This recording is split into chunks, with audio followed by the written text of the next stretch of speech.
Disney is deadlier than you think. Yeah, if you count up all of the deaths across their entire film canon, it's way higher than you expect. There's almost too many deaths to keep track of, but someone's gotta do it.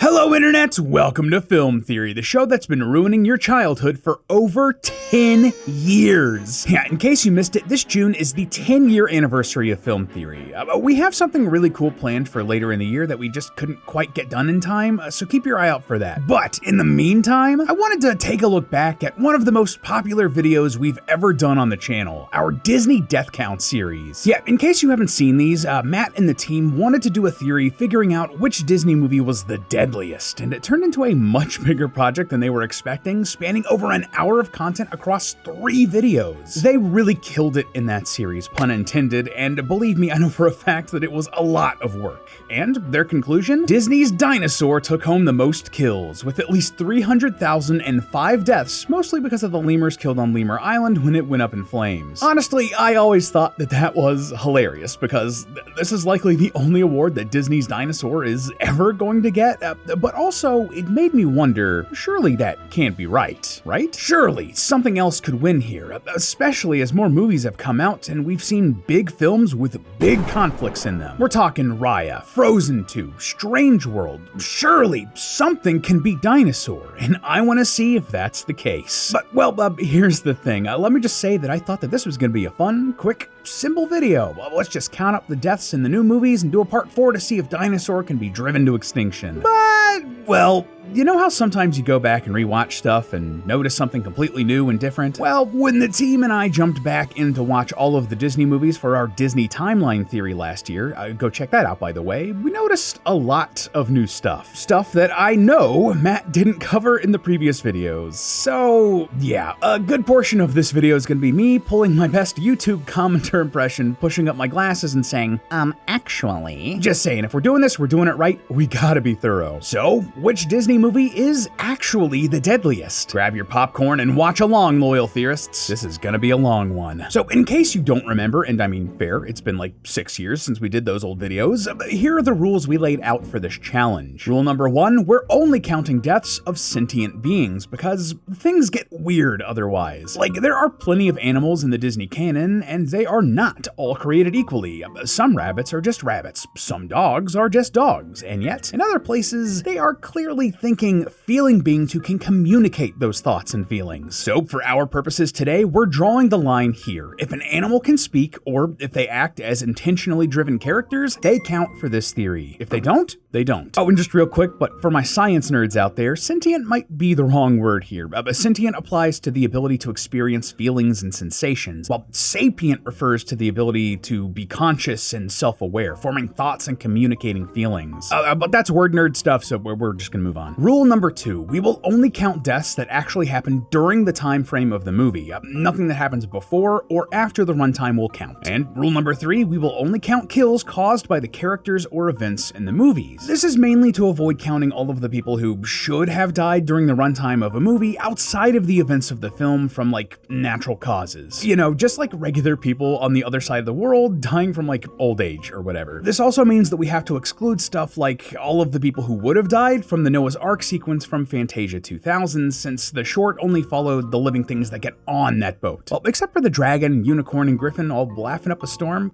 they definitely didn't survive. Oof, we'll need to add those 3 bozos to the tally. Also, a small but important one here, rule number 4, we won't be counting any deaths that are undone. So if a character does die but is somehow revived through Disney magic, they're off the table. All that being said, we do need to change one of the old rules slightly here. See, back during that original trilogy of theories, we didn't count the sequels or spin-offs to these movies. This was mostly so we wouldn't need to count or watch most of the old straight-to-DVD sequels like Cinderella 2 or The Lion King 1.5, or TV spin-offs like Aladdin and Tangled and the like. Basically, we wanted to avoid something really disappointing like Bambi 3 winning because of something stupid that happened in those movies. But this did end up taking 2 main Disney films out of contention, The Rescuers Down Under and Ralph Breaks the Internet. For the most part, this didn't really impact much of anything anything because there weren't a ton of these sequels from Disney's main studio, but from 2018 to 2027, half of the Disney film lineup is sequels. We're talking Frozen 2, Zootopia 2, Moana 2, Frozen 3, and with original movies like Raya and the Last Dragon, Strange World, and Wish bombing, we might just need to accept that sequels are going to be a big part of Disney's output moving forward. So as a compromise here, we're only going to be counting films made by Walt Disney Animation Studios. That's Disney's main animation company and covers what is known as the Disney canon. This will let us count all of Disney's main movies while ignoring all of those sequels and spin-offs that are of a much lower quality, thank God. So with all of that said, first things first, we need to double check all of the previous work because there are some corrections we have to make. We previously calculated that there were a total of 344,031 deaths throughout all of Disney's canon, but there are a few issues with that number. Mainly that the numbers that we add up don't actually add up to that number. Hey man, math's hard and we've all made typos. It happens. For example, at one point we mentioned that there were 41 deaths across all of the films we talked about in part 1, despite listing 54 specific deaths at that point. It's a small error, it happens, but I want to make sure that we get you the most accurate number possible here. So to make sure of that, we did what any good theorist would. We made a spreadsheet.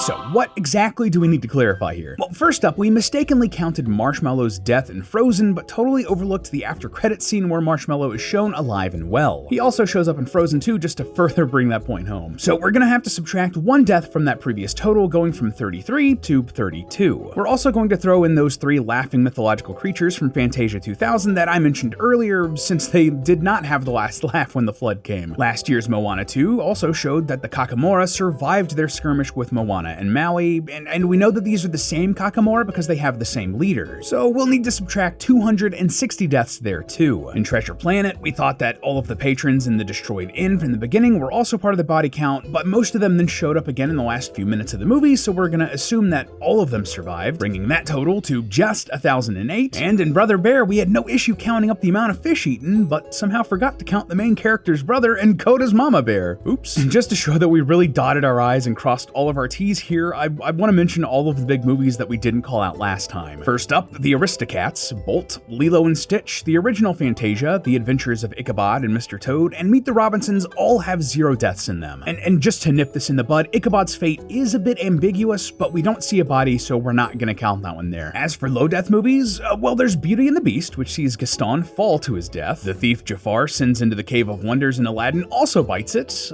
or I guess gets bitten. Kocoum gets shot in Pocahontas, Tadashi gets blown up in Big Hero 6, and Cinderella's father passes away at the very start of that film. Todd's mother from The Fox and the Hound gets shot off screen Bambi's mother style, while the bear takes a nasty tumble that likely kills him. Woodland animals are sapient in this movie, so both of those count. This movie also gets the award for the saddest letting a pet go for its own good scene in literally any movie I've ever seen. I cry every time, man. Though we briefly mentioned Melody Time in our very first video and how Little Toot caused a pretty nasty accident when he crashed a ship into New York City, that actually didn't cause any deaths. If it had, the flags we see later in the movie would have been at half-mast to mourn the loss of life. But there were other deaths that we didn't count, including Johnny Appleseed, who passes away from old age, and Pecos Bill's girlfriend, who gets blasted to the moon. So that's 2 right there. I was also a bit surprised that we glossed over the Black Cauldron in our previous videos because it's widely seen as Disney's darkest movie. Surely it has a ton of kills, right? Well, not so. Yeah, it has a lot of dead things, but not a whole lot actually dies during the runtime of the movie. The army of the dead do take out 2 randos, and the Horned King falls victim to the Cauldron's power, but that's about it. Gollum ripoff Gurgi does die in the Cauldron too, but comes back to life at the very end of the movie, so the Black Cauldron only adds 3 to the total tally. Now here's where I think the death count is really gonna surprise you. The Princess and the Frog. Yeah, what might seem like a pretty lighthearted princess fare on the outside is actually a pretty dark story when you really break it down. Like Rabe, the lovable firefly, gets crushed by Dr. Facilier. That crunching sound is just so nasty. Hey man, at least Ray gets turned into a star in the afterlife. Dr. Facilier also meets his own terrible fate when the voodoo forces come to collect what they're owed. And we're gonna count his death as 2 deaths though, because his shadow appears to be an independent sapient being that shares the villain's fate. And since we're counting living shadows, we gotta add the 4 shadow creatures that Mama Odie vanquishes, and then the 4 that Ray takes out, bringing this film's total to 11. The numbers all go to 11. The Emperor's New Groove is also surprisingly surprisingly deadly when you sit and think about it. How so? Well, first off, there are 6 guards that get turned into animals by Yzma's potions, 5 of which met their untimely end when they jumped down a drain in pursuit of Kuzco and Pacha. Come on, man! Nobody lives forever! I think the one guard that asked to go home made the right choice here. As for the 6th death, well, there's a bug that gets eaten by a spider earlier in the movie. Now you might be thinking, hold up, that's just a bug, but remember our rules here. We're counting sentient beings who can feel and communicate, and listen to this, the bug calls out for help. Also, side note really quick, but the only animals we see speak in this movie have been transformed by Yzma's potions, so I think that this poor insect might be one of Yzma's victims. And then there's Tarzan, which starts stacking these bodies early on in the runtime, like literally the first scene, which shows a ship burning and sinking at the same time. For a ship of this type, the crew probably would have been about 30 people, which is an interesting coincidence because it's also the same number that was on the ship carrying the frozen parents. Anyway, but we can't count these based on our rules. Yeah, by the time the movie actually starts, everyone else on board appears to already be dead, since Tarzan and his family are escaping alone and not trying to help anyone else at all. So yeah, if Tarzan had started just 20 minutes earlier, we'd have a lot more deaths to log, but these casualties aren't technically in the runtime, so we can't. But cheer up, because there are still more to cover. The leopard Sabor kills Kerchak and Kala's baby gorilla and Tarzan's parents. Tarzan kills Sabor, Clayton kills Kerchak, and then hangs himself in what might be one of the most brutal Disney deaths ever. And this movie was not playing around, also with 6 kills total. So that brings the accurate death count from the prior 3 episodes of this series to 345,115, just based on all the films we've assigned concrete numbers to. And just let me say that, man, I can see why Matt always said that this series of episodes was so complicated to research. But I still think that we can find something that will beat Dinosaur. So let's hop into the new movies and see what we got. First up, Wish, which had 0 kills except for the movie's chances at the box office. Oh, and since we're now counting sequels, let's also get this one out of the way really quick.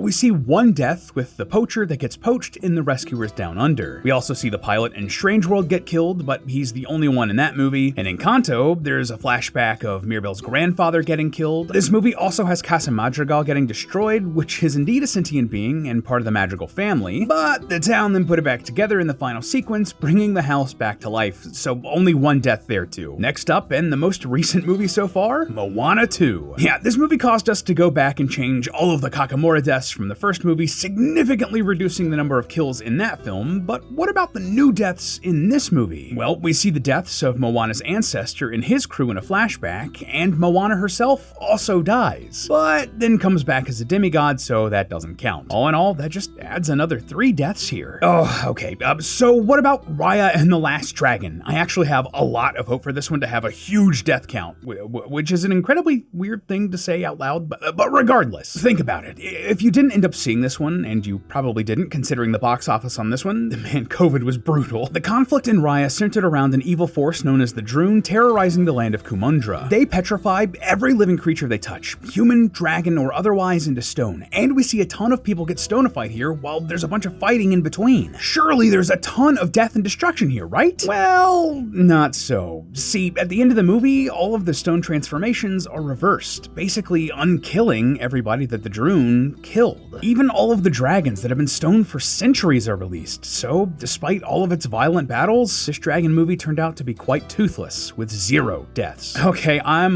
getting a little nervous that nothing's gonna rival Dinosaur here. Maybe we can find some hope in Frozen 2? I mean, a violent battle broke out between Arendelle and Northuldra, right? Well, sure, but the forces of nature intervened right away to shut that fighting down, but not before these 2 guys take a tumble off the side of a cliff. I'm also gonna say that the right-hand man of Elsa and Anna's grandfather also died in this battle, because if he'd survived, he could have told someone about the grandfather's evil scheme and that the dam he built was the reason that nature sealed off the forest. Elsa also briefly dies, taking Olaf, Marshmallow, and all of her other creations with her, but this is temporary and they're all brought back by the post-credits scene, which we did watch this time.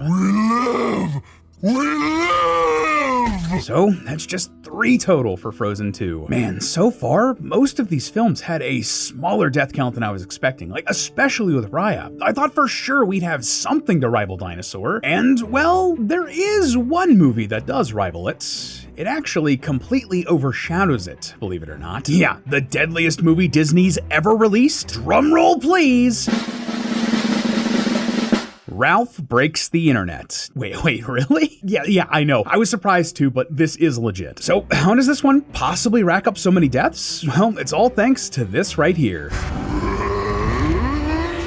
Yeah, during the course of this movie, Ralph is cloned several times, with the group becoming a literal embodiment of Ralph's insecurities that rampages through the web. But wait, are we really going to be counting clones for this here? For real? And yeah, I know that might be controversial, but the answer is yes. When you really look at it, they fulfill all of the criteria we laid out for them to be sentient or sapient. They have thoughts and feelings. They can communicate and understand things.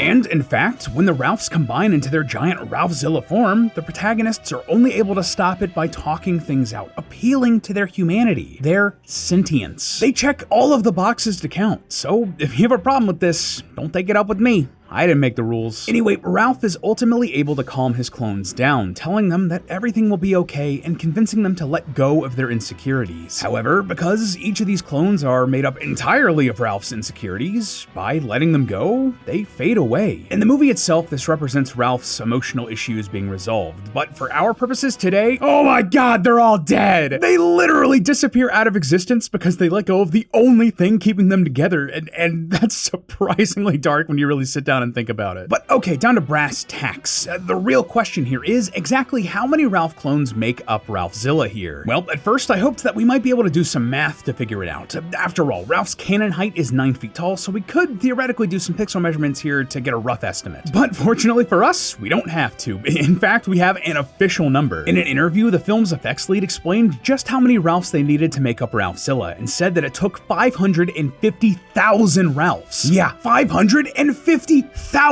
That means that when they all faded away, we have to add another 550,000 deaths to our total tally. And believe it or not, that single-handedly makes Ralph Breaks the Internet the deadliest Disney film, knocking Dinosaur off the only pedestal it's ever been put on. So with all of that in mind, tallying all of these deaths together, Disney's total death count now sits at, another drumroll please, 895,123. Almost 900,000 souls lost for our entertainment at the happiest place on earth. And I gotta say, something that really stuck out to me while rewatching all of these movies, despite Disney cranking out movies for nearly 90 years, it seems like 99% of the deaths all came from movies that came out in the last 30 years or so. Why? Well, the scope of Disney's films just continue to grow and grow. Gone are the days where a simple fairy tale would suffice. A princess in the woods hanging out with talking animals and tricking evil witches and all of that stuff. Now we're seeing gods fight titans, civilizations sink, the entire internet being put at risk, and things are only going to be getting bigger and bigger. Honestly, it's a question of when, not if, Disney's death count is going to top 1 million, and you best believe that we'll be here to count it when it does. But until then, remember that it's all just a theory. A film theory. And cut. Up next on Film Theory. Oh, so you thought putting 27 movies in a timeline was hard? You ain't seen nothing yet. Today we're putting more than 60 films into one cohesive timeline, creating the Disney theory to end them all.